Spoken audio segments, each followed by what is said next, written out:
Je pense que vous demandez la relation qu'il y a entre coronavirus, Afrique et Emmanuel Macron.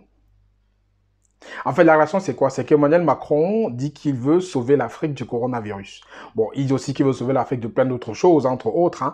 Mais aujourd'hui, je veux qu'on parle de ce qu'il dit par rapport au coronavirus, c'est-à-dire qu'il veut que l'Afrique soit vaccinée à 40% avant la fin d'année et à 60% avant le premier trimestre 2022.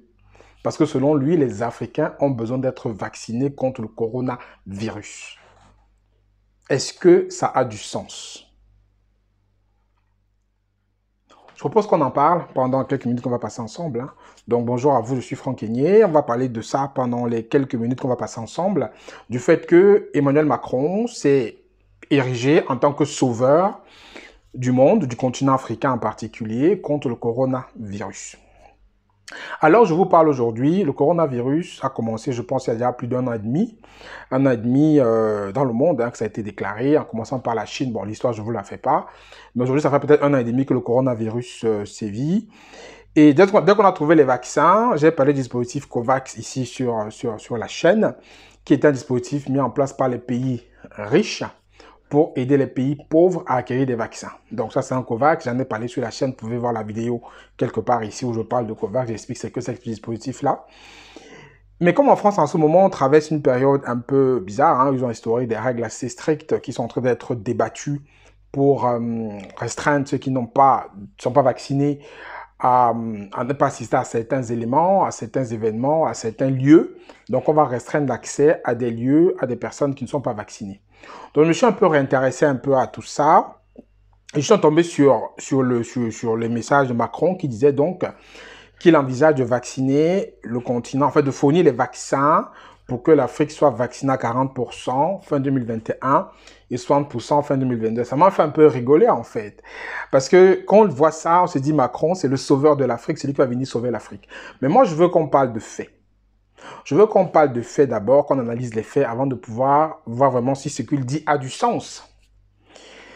Donc, on va parler de plusieurs faits. D'abord, depuis le début de cette crise coronavirus, l'Afrique est le continent qui est le moins touché par rapport à cette pandémie. Là, j'ai quelques chiffres, hein, que j'ai compilés. La première raison, c'est ça, c'est que l'Afrique est le moins touché d'abord. Le continent, en fait, le pays africain le plus touché aujourd'hui, d'après le site Johns Hopkins. Johns Hopkins, en fait, c'est un site qui recense tous les cas déclarés coronavirus, hein, qui existent dans le monde, les cas déclarés et les morts. Et d'après ce site-là, qui est un site plutôt fiable, hein, par rapport à ce qui est déclaré, aujourd'hui, le pays africain qui recense le plus de cas, le plus de morts, c'est l'Afrique du Sud, hein, avec 2 327 442 cas pour 68 192 morts, ce qui fait un taux de létalité de 2,93%. J'ai pris d'autres pays comme le Sénégal, la Côte d'Ivoire, le Cameroun. Et pour la Côte d'Ivoire, par exemple, on a 49 288 cas pour 322 morts, dont 0,65%. Et pour le Cameroun, 81 000 cas pour 1330 morts, 1,63%. Donc, on ne dépasse pas les 3% de taux de létalité dans le pays qui est le plus touché, qui est l'Afrique du Sud. Alors que dans d'autres pays, le taux de létalité est un peu plus élevé par rapport au nombre de cas.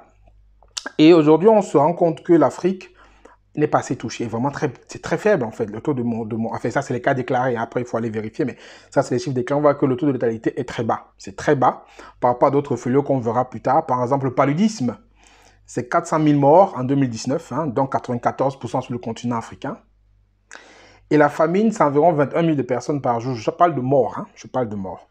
Donc, pourquoi accorder autant d'attention sur une maladie que je ne dis pas qu'elle n'est pas grave, bien entendu, elle a son taux de gravité, par rapport à d'autres aujourd'hui, parce que là, j'ai cherché les chiffres, par exemple, de mortalité du paludisme en 2020, j'ai du mal à trouver. Donc, on met en avant le Covid en Afrique, alors qu'il y a d'autres mots, à mon avis, qui sont peut-être plus urgents, sur lesquels on doit plus se focaliser.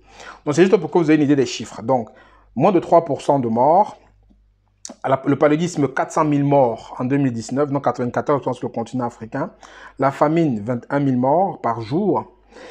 Ça, c'est le premier cas, c'est que l'Afrique est le continent le moins touché. Donc, Emmanuel Macron n'a pas vraiment besoin qu'il vienne s'occuper de l'Afrique pour le coronavirus. Deuxième raison, deuxième fait, c'est qu'aujourd'hui, le coronavirus, il y a des pharmacopées qui existent, en fait, qui réduisent l'effet du coronavirus. Je ne fais pas ici la promotion de quoi que ce soit parce que YouTube est très sensible dessus. Je pense que j'ai fait une vidéo dans ce sens qui a été censurée déjà. Donc, ils sont très sensibles. Donc, je ne vais pas parler de traitements qui existent parce que c'est des pharmacopées qui essaient d'atténuer en fait le coronavirus dans la transmission et la propagation de cette maladie, que ce soit au Cameroun, que ce soit en RDC, que ce soit dans d'autres pays. On a trouvé des produits qui permettent de soigner le coronavirus. Et, comment dire, j'ai vu un article aussi au Sénégal où dans les hôpitaux ils utilisent les protocoles à base de chloroquine, hydroxychloroquine, ils mettent de soigner. Donc, il y a des traitements, je ne dis pas qu'ils sont validés par l'OMS parce que l'OMS n'a validé encore aucun traitement. Pour quelle raison, je n'en sais rien. Si vous savez, vous pouvez mettre ça en commentaire. Donc, deuxièmement, c'est-à-dire que ça se traite, la pharmacopée, ça se traite parce qu'aujourd'hui, on essaye quand même de soigner des personnes et qu'on voit les cas de guérison par rapport au cas de personnes qui sont mortes, le taux de guérison est largement beaucoup plus élevé, quoi. Donc, ça, vous avez 3% de morts, ça veut dire que vous avez 87% de personnes qui guérissent. Ça veut dire que ça se traite, ça se soigne. On a pu s'en sortir sans problème en Afrique, sans vaccin depuis que cette crise a commencé. Le troisième fait en fait, c'est que aujourd'hui, d'après l'OMS, ça s'engage l'OMS, le continent africain est le moins touché et sera le moins affecté pour 3 principales raisons. Première raison, le port du masque a été demandé de être fait plus tôt.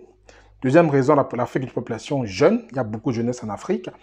Et troisième cas, c'est que l'Afrique a une immunité collective qui a été démontrée par rapport aux antipaludéens qu'on nous a bourré le corps pendant des années et qui nous servent aujourd'hui. Donc, il y a plusieurs éléments qui démontrent en fait qu'aujourd'hui, Macron ferait mieux de s'occuper de la France, qui est son pays, les présidents des Français, et de laisser les Africains tranquilles. Et ça va mener sur le quatrième point, c'est que Macron est président de la France, si je ne me trompe pas. Il n'est pas président de l'Afrique. Donc Macron laisse les Africains tranquilles, qu'il laisse les Africains en paix. On ne lui a rien demandé. Donc dit qu'il va donner des vaccins à l'Afrique pour se faire piquer, on ne lui a rien demandé. Et dire qu'il donne des objectifs, même parce que là, il donne des objectifs au président africain. Il dit qu'il veut que l'Afrique soit vaccinée à 40% avant fin 2021 et 60% pour mai 2022. Mais qui est là pour donner de telles indications à des personnes, à des pays qui sont censés être souverains et démocratiques? Je me pose la question. Si vous avez la réponse, commente. Le cinquième élément, c'est que aujourd'hui, la situation qu'on vit en Europe, en France, n'est pas une situation assez stable, assez classique. Donc, il faut d'abord qu'il se focalise sur les problèmes qu'il y a dans son pays, là, lequel le président, qui s'occupe des problèmes des Français d'abord, avant de s'occuper des problèmes des Africains. Mais on dirait qu'il a délaissé les problèmes des Français pour s'occuper des problèmes des Africains, alors que ce n'est pas sa priorité, en fait. Donc, je ne comprends pas. Je ne sais pas si vous comprenez pourquoi est-ce qu'il s'entête autant à vouloir fourrer des vaccins aux pays africains. Pourquoi est-ce qu'il se met en tête de proue de ce débat-là, si vous avez des informations, je suis intéressé de le savoir. Et pour terminer, je dirais en fait que il faut qu'on arrête ça en fait. Il faut que ce soit vraiment stoppé de penser que l'Afrique a toujours besoin des personnes pour pouvoir s'en sortir. Bon, je laisse le débat de dire que les Africains, les présidents et tout ça, mais il faut qu'on apprenne à comprendre que les Africains, ce n'est pas des enfants. Qu'on arrête de nous infantiliser chaque fois, d'infantiliser les gars du continent, ceux qui vivent là-bas, de toujours penser qu'on a besoin de toujours des gens pour s'en sortir. Et Macron, c'est encore la preuve qu'il a faite là. Et je pense que pour ma part, il y a quelque chose qui ne tourne pas peut-être bien dans ce qu'il dit, dans comment il pense les choses. Et ce qui est quand même triste, c'est qu'on va se coucher, on va suivre, tous nos dirigeants vont suivre, hein, donc après, pour quelles raisons, eux seuls, ils le savent.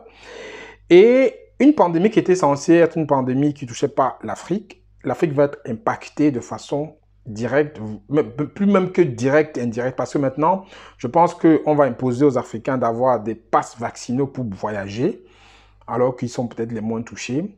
On va les imposer de se vacciner alors qu'ils sont les moins impactés. On va faire les restrictions sur lesquelles on pouvait ne pas vraiment imposer ça au continent africain, vont nous être imposées, parce que c'est toujours comme ça que ça se passe. L'Afrique subit toujours les éléments pour lesquels elle n'est pas vraiment actrice et pour lesquels elle n'est pas vraiment touchée ni impactée, mais elle subit toujours le contre-coup parce que l'Afrique n'est pas respectée. Et ça, je ne sais pas comment, mais ça doit cesser. On doit se battre pour que ça cesse, pour se faire respecter. Donc moi, le fait qu'un président en France donne les objectifs aujourd'hui de vaccination sur un continent qui n'est pas le sien, qui s'occupe de la France, moi je pense que c'est un manque de respect pour ce continent-là et pour ceux qui y vivent. Je ne sais pas ce que vous en pensez, et pour ceux qui le dirigent aussi. Je ne sais pas ce que vous en pensez par rapport à ça. Est-ce que Macron est vraiment le sauveur de l'Afrique comme il veut le faire paraître au niveau du coronavirus? Ou c'est juste que l'Afrique n'a pas besoin d'être sauvée et qu'on s'en sort plutôt pas mal aujourd'hui par rapport à cette maladie qui est le coronavirus. Donc, laissez-moi en commentaire ce que vous en pensez. Ça m'intéresse d'avoir vos avis sur la question parce que je pense que c'est un sujet d'actualité. Il est important d'en parler. Je ne vais pas ici aborder le sujet de vaccin parce qu'il y a tellement de débats passionnés sur le sujet que je ne pense pas que c'est l'endroit idéal pour en parler. Mais si vous le souhaitez, on peut organiser un débat dessus, sur ce sujet-là. Je suis très ouvert à ce propos. Mais déjà, parlons-en. Est-ce que Macron est vraiment le sauveur de l'Afrique pour le coronavirus? Est-ce que Macron c'est vraiment la personne qui doit parler du coronavirus de la vie de l'Afrique? Et surtout, est-ce que l'Afrique a besoin d'être sauvée du coronavirus? Par rapport aux chiffres que j'ai donnés à quelques instants, est-ce que l'Afrique a besoin? Donc, mettez-moi en commentaire ce que vous en pensez. Je pense que c'est une thématique qui est assez intéressante. Je suis intéressé de voir vos débats, de voir vos sujets. Et comme d'habitude, partagez la vidéo si vous avez aimé. Les faites mettre un like aussi si vous avez aimé la vidéo. Et mettez vos commentaires pour qu'on puisse échanger autour de cette question-là. Et si ce n'est pas encore le cas, je vous invite à vous abonner à la chaîne pour ne rien louper qu'on va publier ici. Et surtout de rester connecté parce qu'il y a quelque chose de très lourd qui se prépare sur la chaîne. Et vous serez informé très récemment. Donc restez connecté à la chaîne. Et cet événement lourd qui est en train de se préparer va être annoncé très bientôt. D'abord, il y a la conférence en septembre qu'on prépare tous avec l'équipe qui sera une très grosse conférence qu'on fera sur Paris. Donc, la conférence qui va parler de l'entrepreneuriat, l'investissement au pays, donc on prépare cela en septembre, le 11 septembre pour être précis. Mais il y a un autre gros événement qui va se passer sur la chaîne dès le mois d'août, qui est en cours de préparation. Restez connectés pour ne rien louper par rapport à ça. Donc, dis-moi ce que vous avez pensé de la vidéo, partagez et je vous dis à très bientôt dans une prochaine vidéo. C'était Franck Kenyé. Prenez soin de vous. Ciao, ciao.